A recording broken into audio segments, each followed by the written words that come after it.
चलो आज આપણે સામયિક શ્રેણીની વાત કરીએ। સામયિક શ્રેણીની બેઝિક થિયરી તો મેં તમને સમજાવી છે। તો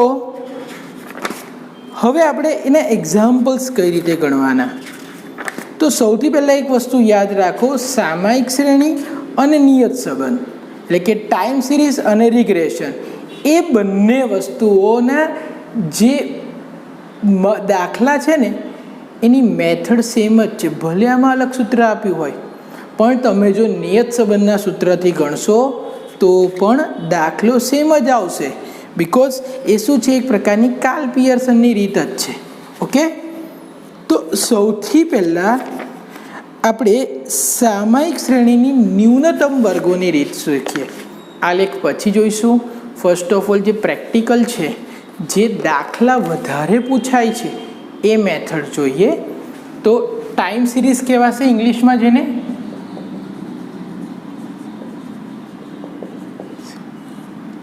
તો ટાઈમ સિરીઝની કઈ મેથડની વાત કરીએ છીએ? ટાઈમ સિરીઝ એટલે શું થાય? સામયિક શ્રેણી। તો સામયિક શ્રેણીની આપણે અત્યારે કઈ રીત શીખીશું?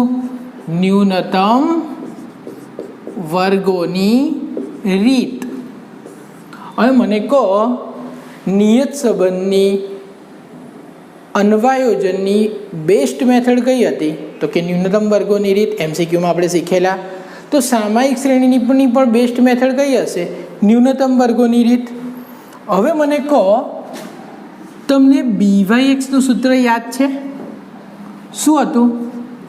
n sigma XY minus sigma x into sigma y upon n sigma x square minus sigma એક્સનો હોલ સ્ક્વેર। આ સૂત્ર BYXનું હતું। આમાં શું હતું? x કેવું સ્વતંત્ર ચલ હતું અને y આધારિત ચલ હતું। એટલે કે આપણને જો x આપ્યો હોય એના ઉપરથી આપણે શું શોધતા હતા? y શોધતા હતા।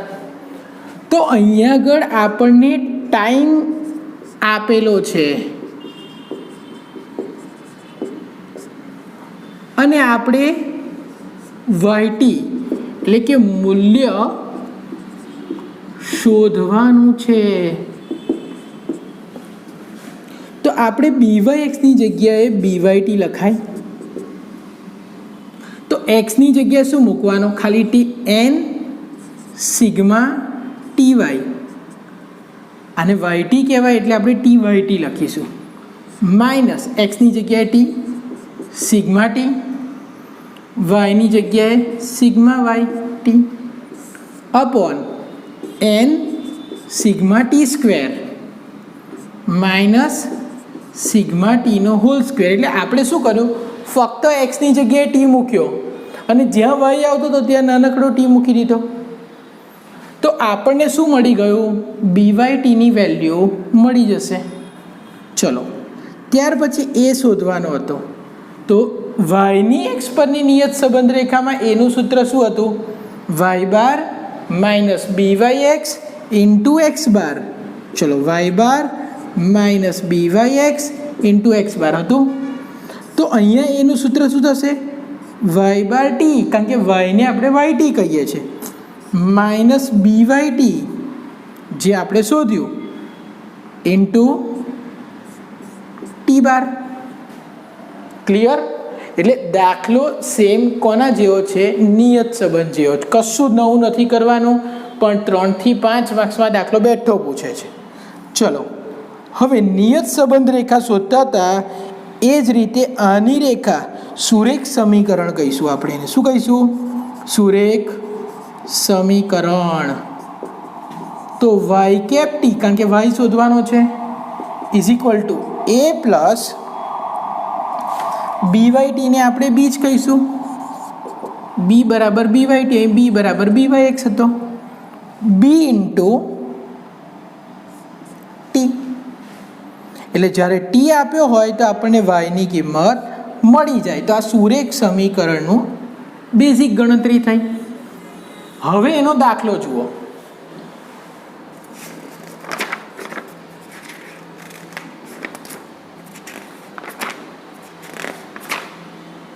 સ્વાધ્યાય 4.2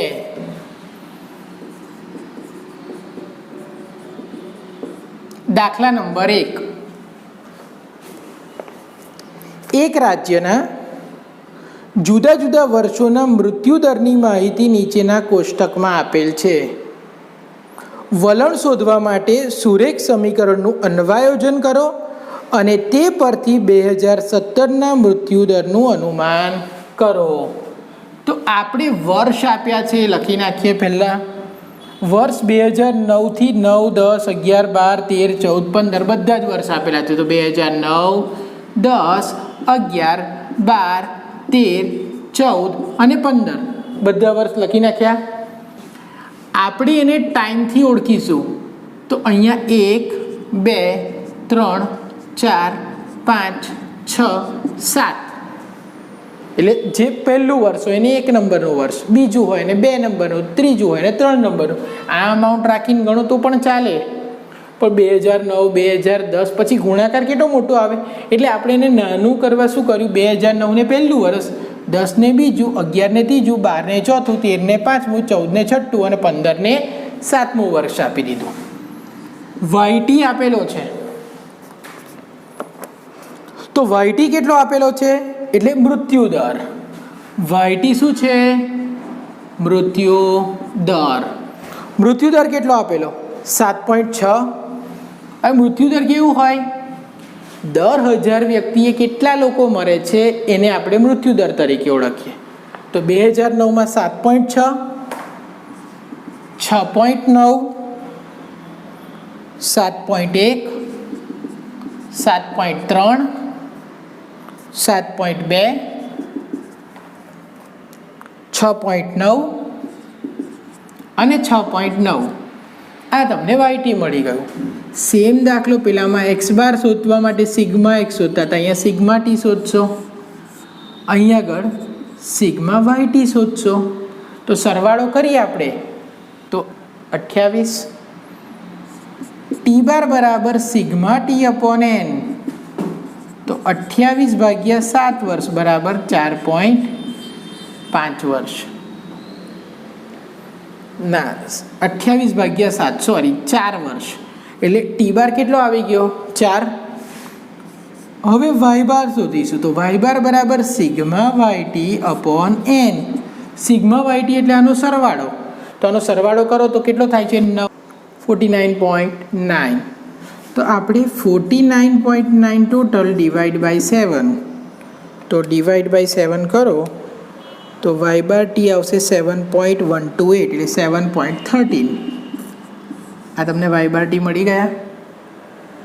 હવે આપણે સૂત્ર શું છે બી વાય ટીનું? પહેલાં સૂત્ર લખો. બી બરાબર b y t is equal to n sigma T y, બાજુમાં ટી લખવાનો પણ બોલવાનો નહીં, minus sigma t into sigma y upon N sigma t square minus sigma ટીનો હોલ સ્ક્વેર. ચલો એન 7 સિગ્મા ટી વાય, તો t અને y ટીનો ગુણાકાર, તો ટી વાય ટી 7.6 ગુણ્યા 1 તો 7.6, 6.9 ગુણ્યા 2 13.8, 7.1 ગુણ્યા 3 21.3,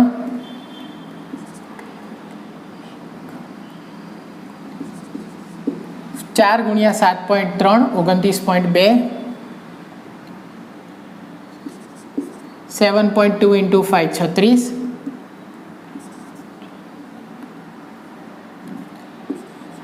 41.4,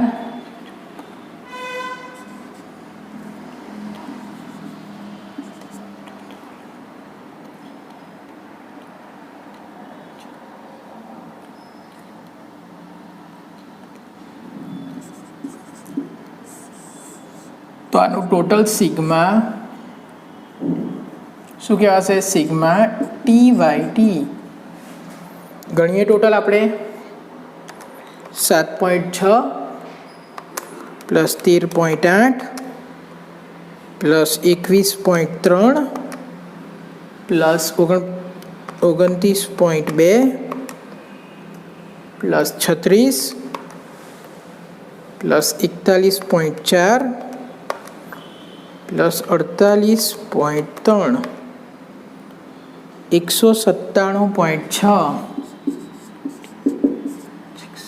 આ સિગ્મા TYT મળ્યું. તો હવે સૂત્રમાં મૂકો. n બરાબર કેટલા હતા? 7. Sigma TYT 197.6 minus sigma T 28, sigma y 49.9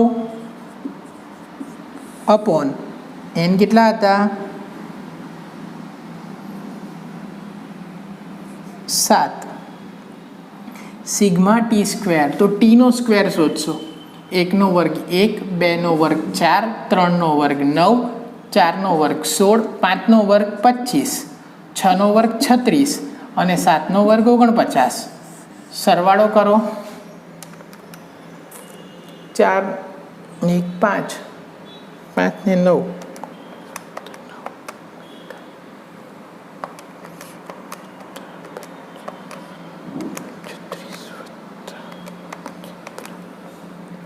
$140. તો sigma t square 140 minus sigma ટીનો હોલ સ્ક્વેર 28નો સ્ક્વેર. અહીંયા આગળ આપણે આગળ ગણતરી આવશે એટલે જગ્યા રાખવાની.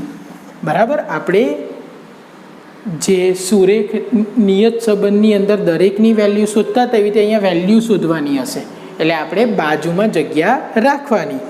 અહીંયા આગળ આપણે ગણતરી કરીએ તો 197.6 ગુણ્યા 7 138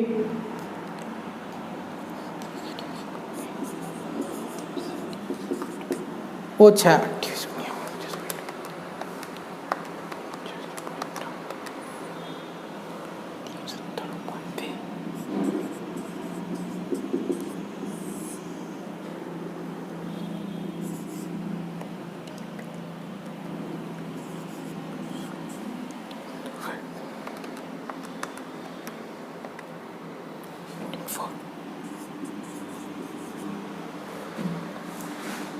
ગણતરીઓ અહીંયા સુધી જ કરીશ. તો 1383.2 ઓછા 1397.2 14.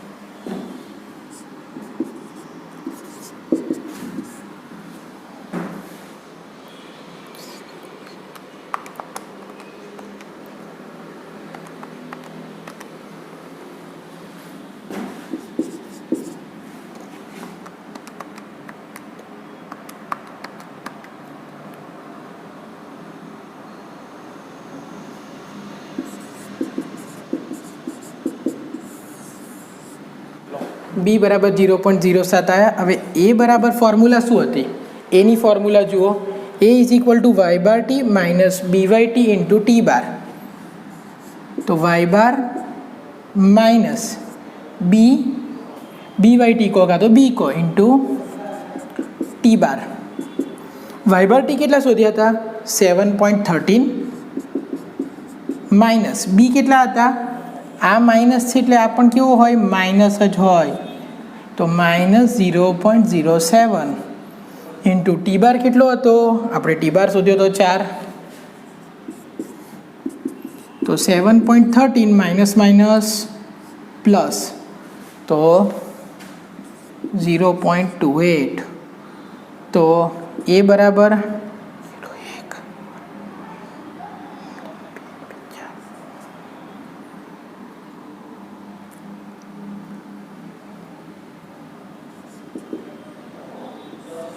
7.41 ઇઝ ઇક્વલ ટુ એ મળી ગયો. હવે એની મેઇન જે ફોર્મ્યુલા છે y cap is equal to a plus b t. So y cap is equal to a કેટલા આવ્યા? 7.41 પ્લસ બી કેટલા હતા? માઇનસ 0.07 અને ટી કેટલા શોધવાના છે? તો વાય કેપ બરાબર 7.41 માઇનસ 0.07 ટી.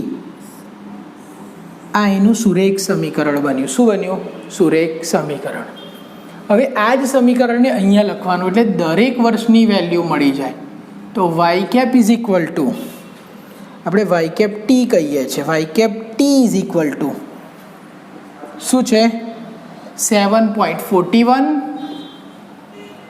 પ્લસ નહીં પણ માઇનસ 0.07 ટી. તો હવે પહેલામાં વેલ્યુ શોધીએ. 7.41 માઇનસ 0.07 ટી બરાબર કેટલા હતા 1.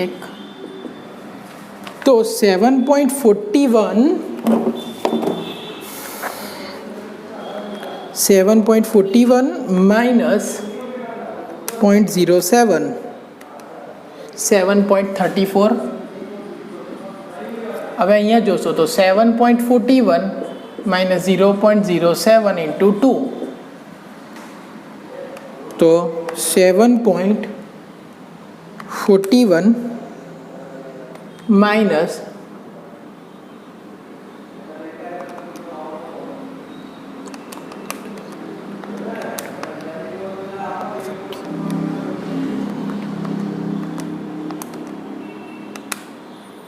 7.27 એટલે આપણે જોઈએ છે ને તો અહીંયા આગળ શું થાય છે એક્ઝેક્ટ 0.07ની ગણતરી બદલાતી હોય છે. તો આપણે શું કરવાનું 7.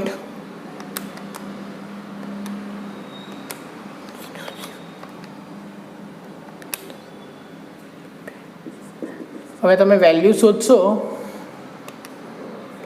તો તમને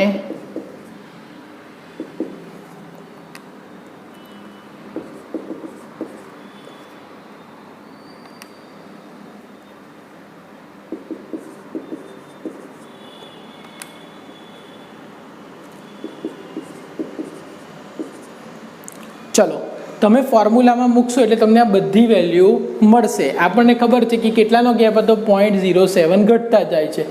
તો આપણે માઇનસ કરીશું 7.34માંથી 0.07 પછી 7.27 એમાંથી 0.07 ફરી એમાંથી 0.07 તો આપણને આ બધી વેલ્યુ મળી જશે. તો આ શું થયું સેમ કોના જેવો દાખલો છે નિયત સંબંધ જેવો. હવે આની અંદર એક વધારાની માહિતી પૂછી છે એ જુઓ શું કહે છે. 2017ના મૃત્યુદરનું અનુમાન મેળવો. કયા વર્ષના મૃત્યુદરનું અનુમાન કરવાનું છે 2017. તો 2017ના મૃત્યુદરનું અનુમાન કરીએ આપણે.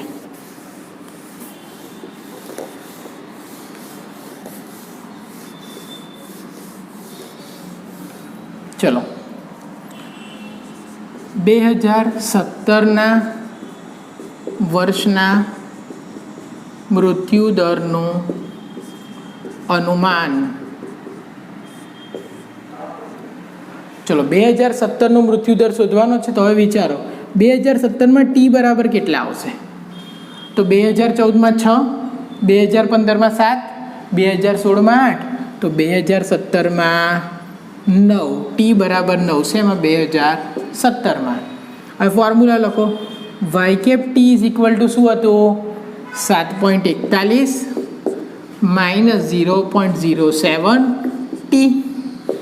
તો 7.41 માઇનસ 0.07 ટીની વેલ્યુ કેટલી હતી આપણે શોધીને. ટી બરાબર કેટલા મૂકવાના છે 9. તો 7.41 માઇનસ 0.63. તો 7.41માંથી 0.63 માઇનસ કરો. 7.41 માઇનસ 0.63 તો 6.78 આ વાયટી મળી ગયું. એટલે અહીં લખવાનું તેથી 2017માં અનુમાનિત મૃત્યુદર 6.78 હશે. ચલો આ દાખલો ખબર પડી ક્લિયર. જોઈ લો એકવાર શાંતિથી. ના ખબર પડે તો મને પૂછો. તમારે આના આગળના દાખલા આજે ગણવાના છે.